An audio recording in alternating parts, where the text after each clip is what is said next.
So, good morning, Miss Theo. Thank you. Thank you for coming and accepting the invitation to help me with the my assignment for my class. And my goal is that we have fun, that we have a good interview, and I can get as much information about your immigration process and um, so. Uh, what about you? Well, I thank you, and I hope that I can be as help. So I'm glad to be here with you. Okay, so I'm gonna be interviewing you about the whole immigration process because I know that you are from Spain, Yes. and I would like to know how what prompt you to come to the United States and the whole process that you went until many years. Okay. Okay. So I'm from Spain, like you said, and around I married in the 80s. The United States citizen. So initially we thought that we're going to live. I married in Spain, and I thought we're going to be there, but then we realized that we needed to come to the United States for him to pursue a job. So during that process, even though I was married in Spain, I needed to apply to receive a residence in the United States.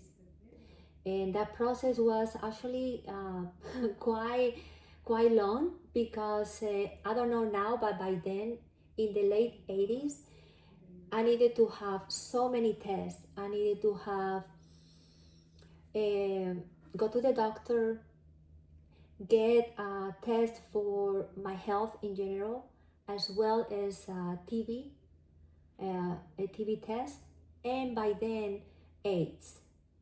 So that was a requirement. TB test as well, because in the 80s that was a big thing. So AIDS.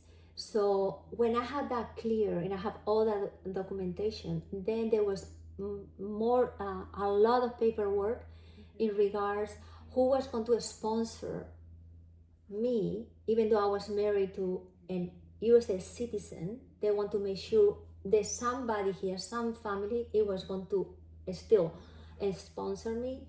So we need to fill all that, the income. There were so many questions. There was also a lot of background checks if I has been involved in some kind of political, pursue, or there was a lot. It was very intense, and I think it lasted for a long period of time. And I don't know, at least a year. And then after that, they make an appointment in the embassy in Madrid, where I needed to go and have an interview with the consul. Okay, so you talk about a sponsor. So your husband couldn't be your sponsor? No, because he was in Spain, so they needed to know. Okay, remember he was going to come to also get a job. Okay. And but so their sponsor was actually his family, until he can get a job and stuff. So that was to know that we don't come here, even though, just they want to make sure that financially I was able to be taken care of. Okay, so if I remember correctly, you said that you thought that you were going to stay in Spain? Yes. Okay. Initially, I thought, well, I don't know. I didn't have no intention to come to the United States. Okay, but what about him? I mean, he was thinking, but then he realized, I just need to go home. We were in our late 20s, and, we wanted to start a family. And even though he spoke Spanish, he was, when it comes to jobs, was better to come back to the United States. So what do you think was the main... Being married to him, and then he wanted to come home. Okay. So, so that, and when did you come to the United States?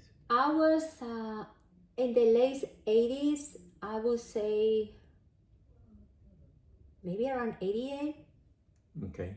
Do you ever consider another country or? No. No. Okay. Okay. I mean, I was very happy in Spain.